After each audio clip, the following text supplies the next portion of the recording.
Naman galing daw sa 7. Higa ka. Tropa niya lang din nagbalik. Pero, huwag niyo minamalit yung mga kaibigan natin. Ang ina-expect mo kasi hindi. Dapat talaga orto nagbalik. Kahit sila lang, doon pa lang maibalik na. Kasi mamimilipit ka na yan. Pagka nakita mo yung mga, maaari ka pang maimatay. Pero, pag bago pa kasi madulas lang yun. Ngayon, ano bang nararamdaman mo pag ganyan ko? Wala naman ako. Pag ganito. Nakakunti lang. Meron. Sa pag ganito. Pababa. Wala. Pataas. Wala. Sa pababa ay sa pag ganito meron. Yan. Oo, Yung pag ganito. Sa'yo naman baliktad. Sa'yo yung walang pag ganon. Sa pag ganon na meron. Ito naman kay sir. Kasi ito naman nag-7 naman. Nag-7 raw ito noon. Kailangan yung ano na yun. Mawala yun. Baka mo hindi po pantay. Sige, huwag kang gano'n. Yan. Diyan, para hindi madaya. Kumbaga. Pantay naman. Pantay naman yan. Dito mo yung susupatin. Pantay naman yun. Yung bali yung pakakasaro na 7, nabalik po ba ng mga ito? Nakakapangit po.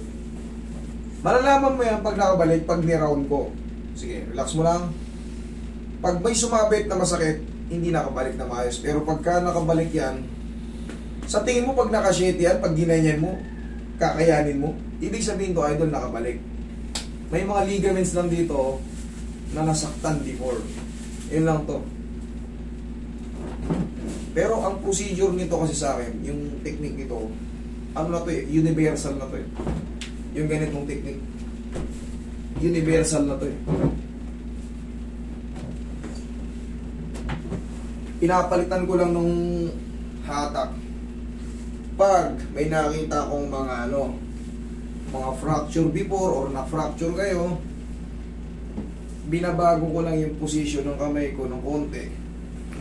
Hatakin ko ng maaaring pa ganun. Or basta, depende kung saan yung tama. Siyempre, pagka nandito yung fracture, wala na, ina-advise ko na kayo magpa-opera. Kung wala na akong magawa. Pero kung may magagawa ko, hanggat maaari, explain ko sa inyo kung paano gagawin at mararamdaman nyo after. Sa ato mga sir, opera natin. Hindi naman. Kaya mo yan. Kaya mo yan. Wala yan. Maliit lang yan. Huwag mo lang talagang i-challenge yung ano. Kung gusto mo gawin mo yan, sarilinin mo lang, kumbaga, paano bang gagawin mo yan? Hindi mo rin naman makahatak yung ano mo eh. Pag may sumakit na ng padyas mo, ganun lang. Pahatak ko na lang. Oo. Kasi hindi mahatak yung sariling paa eh. Hindi mahatak eh. Kailangan talaga may ibang taong gagawa. Pero sa dislocate sir, yung maganan, ganyan na po talaga yun sir. Yung sa'yo medyo malaki nito, honestly speaking, parang kumapal siya.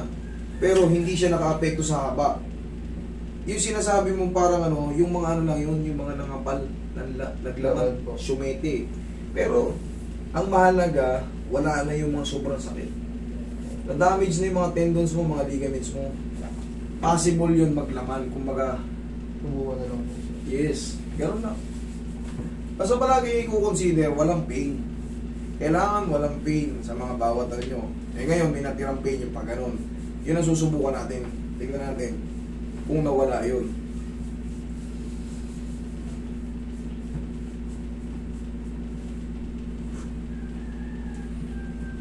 Siyempre, kailangan palagi may mababago. Mas kumanda ang pakiramdam nyo after ng adjustment. Hindi pwedeng pagkatapos yung i-adjust, ginanon ko, master, parang lalong sumakit. Hindi ako papayag. Babaguhin man natin. Nung gumaling na po kasi, nalalaro po rin siya agad. Yan, ganito. Pagtapos, May pain, wala. wala. Ito na yun ako. Yan po, konti lang po. Konting-konti lang. Mas maganda ngayon o mas masakit? Mas maganda po. Mas maganda ngayon kasi kanina, pag ginaganyan natin masakit. Sa pataas. Okay lang. Mababa. O sir, nga. Stop the yard. Check mo nga. Sinilas ka, sinilas ka. Sinilas ka. Tarot ako sir. Oo, sige, tumano ka. Mas okay. Okay? O di mas okay daw. Kayo naman nakakaramdam eh. O di okay. Okay. Thank you.